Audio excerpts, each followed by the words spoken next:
Okay, here we go. I said I was going to do it, and I'm going to do it. And so here we go with chapter 1, page 1 of Olivette's library. Ready? Now remember, I want you guys to tell me what you think about it. If you think it's boring, say you think it's boring, because I want to be a good writer. And I won't be a good writer if everybody's particularly nice to me. I mean, be nice to me, but you know what I'm trying to say. Okay, here we go. Takes place in present day. Here we go.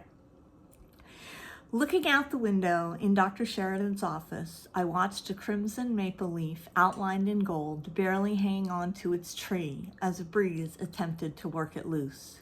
I kept staring at it, wondering how it was even holding on when so many of its brethren seemed to let go, swirling up and around before gliding to the ground.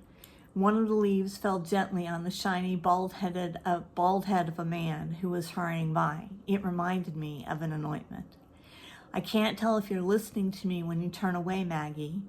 I pressed my head against the cool glass for a moment in an attempt to stop the spinning sensation. A small, tight pain where my neck met my head throbbed. Yes, Dr. Sheridan, I'm listening, but I can't get my brain to stop screaming, why me? And Dr. Sheridan smoothed his tie before answering. Cancer isn't personal, Maggie. It doesn't pick people or decide who it likes or hates. It's a disease, and it's a disease we know more about every year. I know you're scared, that's normal, but you can't let the fear overtake you. We have lots of resources in our corner. Dr. Rose, the oncologist I've referred your case to, is one of the best in the country. Outside the window, another maple leaf danced wildly in the sharp breeze. But you said it was advanced. Dr. Sheridan got up from his chair and stood behind me. I could see his reflection in the window. With a salt and pepper beard, curly hair, and round rimless glasses, he looked more like an actor playing a doctor than a real medical practitioner. It is advanced, he said, which means we need to get started right away. I want you to check into the hospital on Monday. I've already sent your chart over and spoken to Dr. Rose. He's going to meet you there. Bring someone with you, your family or friends. It's going to be rough for a while. It's important you have support. I nodded mutely, already constructing my lies. I couldn't tell my family. There was no way. It hadn't been a full year since we buried my father, and my mother and brother were finally clawing their way back to the surface. We all were. The loss of my minister father to a sudden heart attack at a church picnic had nearly destroyed the rest of us. Now Scott, my brother, and his wife were expecting their first child, and Mom had latched onto the upcoming birth as a lifeline.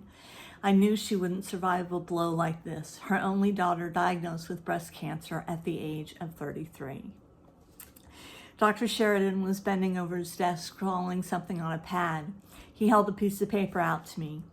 This is a prescription for something which will calm you down and help you sleep. Take a dose of it every day this weekend, but no more than 2 a day, and no alcohol with it.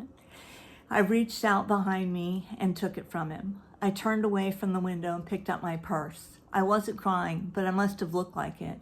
I was about to because he handed me a tissue on the box from the box on his desk.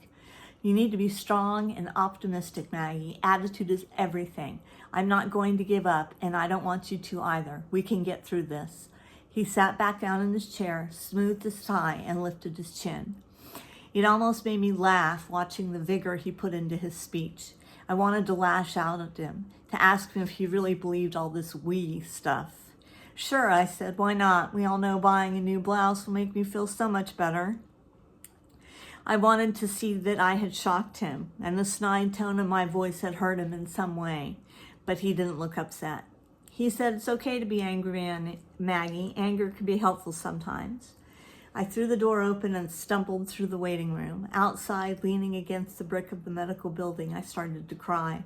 The cold wind, which had been roaring all day, stung my face when it mingled with my hot tears. I wanted to scream my fear into that wind, to spit out all my terror and have it mixed with the brittle leaves that skated down the street and disappeared into the sewers. It wasn't fair. None of this was fair. I was healthy, damn it. I'd done all the right things. A good student, a good daughter, a good person. Always, always, always. I ate my vegetables. I prayed to God. Oh my God, how I prayed every Sunday in Dad's church, trying to be the daughter he wanted me to be. Dad always preached about how sinners got what they deserve. I gulped down a sob. All right, that's all we're going to get so far, because Twitch is up here being annoying and I have to go to work. But tell me what you think about the opening, and I will check you later.